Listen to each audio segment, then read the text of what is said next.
10월 20일 월요일. 한 조각 토스트의 기적.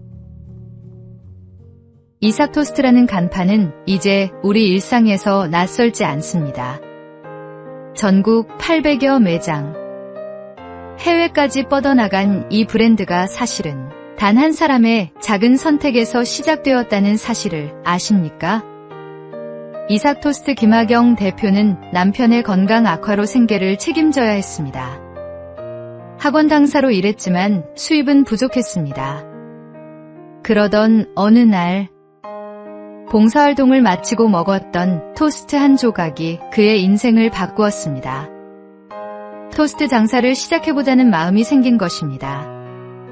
1995년 청주의 3평 남짓한 작은 가게. 새벽부터 밤늦게까지 성실히 일하던 김 대표는 단순한 재료로 토스트를 만들었지만 한 여학생의 말이 전환점이 되었습니다. 여기에 소스를 바르면 훨씬 맛있겠네요. 가족들과 수없이 연구한 끝에 특별한 소스가 탄생했고 이는 이삭 토스트의 상징이 되었습니다. 그는 여전히 겸손합니다. 내가 이 땅에 살아있음으로 인해 한 사람이라도 행복하다면 그것이 성공이다. 하나님은 때로 한 조각의 토스트, 한 사람의 말, 작은 계기를 통해 새로운 길을 열어주십니다. 오늘의 말씀. 사람이 무엇으로 심든지 그대로 거두리라. 오늘의 만나. 하나님의 손에 붙들린 작은 선택이 세상을 변화시키는 축복의 통로가 될 수 있습니다.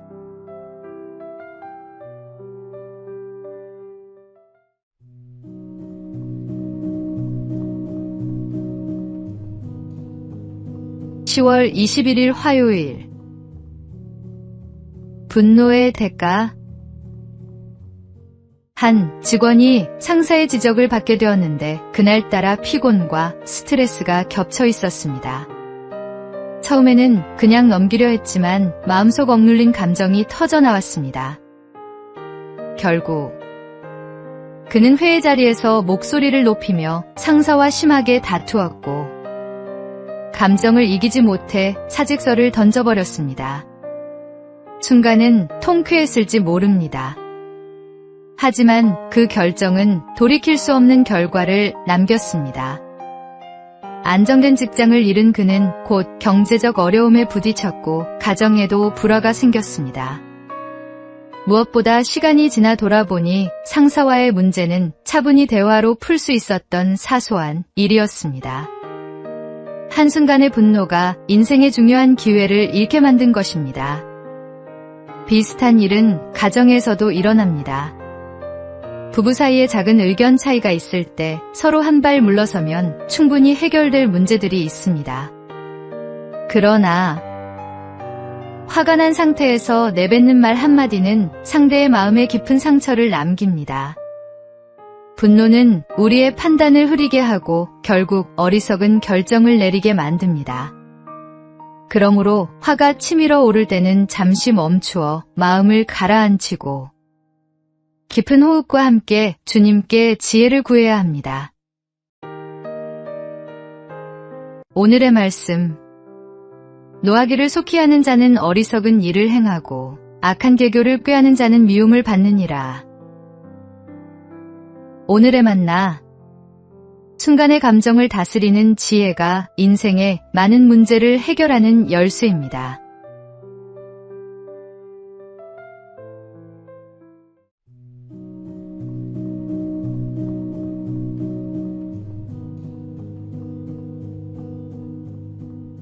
(10월 22일) 수요일. 쥐의 마음. 어느 날 한 쥐가 있었습니다. 그는 고양이에 대한 두려움 때문에 늘 고통받고 있었습니다. 이를 불쌍히 여긴 마법사가 그 쥐를 고양이로 변하게 해주었습니다. 그러나 고양이가 되자 이번에는 개를 두려워했습니다. 마법사는 다시 그를 개로 바꾸어 주었습니다. 하지만 개가 되자 호랑이를 무서워했고 호랑이가 되자 다시 사냥꾼을 두려워했습니다. 결국 마법사는 이렇게 말했습니다. 다시 쥐가 되어라. 내가 아무리 다른 모습으로 변한다 해도 가슴은 여전히 쥐의 가슴이니 어쩔 수 없구나. 사람들의 삶도 이와 같습니다. 아무리 환경이 변하고 조건이 나아져도 마음에 두려움이 있으면 결코 자유로울 수 없습니다.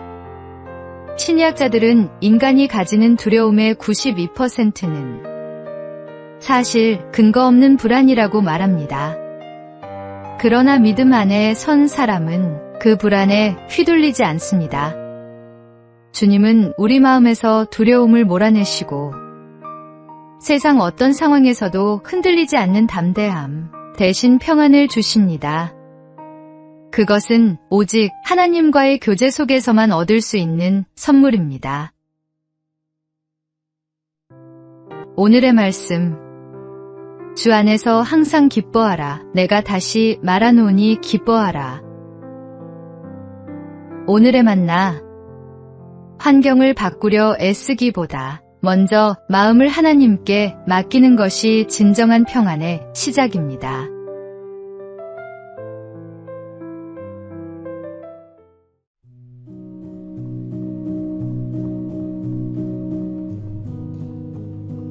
(10월 23일) 목요일. 기도의 성장 단계. 기도에도 성숙의 단계가 있습니다. 1단계. 아기의 기도는 가장 초보적인 단계입니다. 물질적인 것, 눈에 보이는 것을 구하는 기도입니다. 아기가 울기만 해도 부모가 다 알아서 채워주듯 막 신앙생활을 시작한 성도는 단순히 필요를 구하고 응답받는 경험을 하게 됩니다. 2단계. 청소년의 기도는 응성만으로는 통하지 않습니다. 원하는 대로 즉시 응답되지 않고 하나님의 뜻에 맞춰 순종해야 하는 훈련이 시작됩니다. 내 감정과 생각, 시간과 자존심까지 주님의 다스림을 받아야 합니다. 스스로 판단할 수 있지만 여전히 부모의 허락이 필요한 미성년처럼. 이 단계의 기도는 배움과 훈련의 과정입니다. 3단계. 장년의 기도는 성숙한 사랑의 단계입니다. 영혼이 주님과 깊이 연합되어 예수님을 신랑으로, 나는 그분의 신부로서 교제하는 기도입니다. 더 이상 말이 많지 않아도 그분 안에 머무르는 것만으로 충분합니다. 이 단계의 기도는 은밀하고 깊은 친밀함이 특징입니다. 기도의 성숙은 하루아침에 오지 않습니다. 그러나 주님과 동행하는 삶 속에서 점점 더 깊어져 갑니다. 오늘의 말씀. 쉬지 말고 기도하라. 오늘의 만나. 끊임없이 주님 앞에 나아갈 때 기도의 깊이와 친밀함이 더해지는 은혜를 경험하게 됩니다.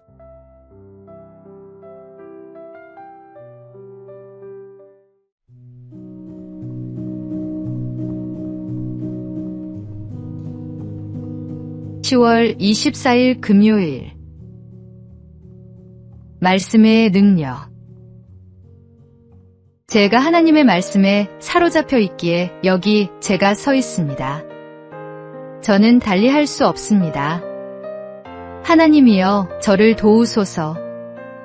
종교개혁자 마르틴 루터가 보름스 회의에서 남긴 확고한 신앙 고백이었습니다.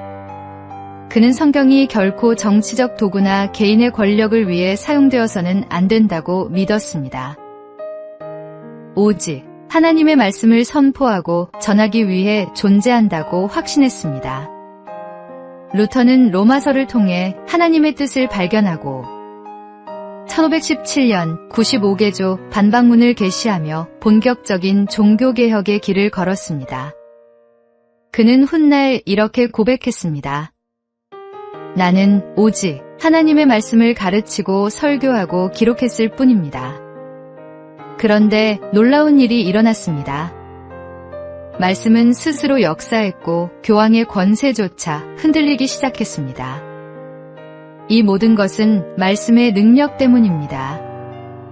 루터가 종교개혁을 일으킨 이유는 당시 교회가 하나님의 말씀에서 멀어졌기 때문이었습니다. 오늘날도 마찬가지입니다. 아무리 훌륭한 프로그램과 교재가 있어도 말씀에 기초한 신앙이 우선되어야 합니다. 말씀은 살아있고 능력이 있어 우리의 삶과 세상을 변화시키는 힘입니다. 오늘의 말씀. 하나님의 말씀은 살아있고 활력이 있어 좌우의 날선 어떤 검보다도 예리하여 혼과 영과 및 관절과 골수를 찔러 쪼개기까지 하며 또 마음의 생각과 뜻을 판단하나니. 오늘의 만나. 하나님의 말씀 앞에 겸손히 서서 그 능력을 경험하며 살아가는 신앙인이 되기를 소망합니다.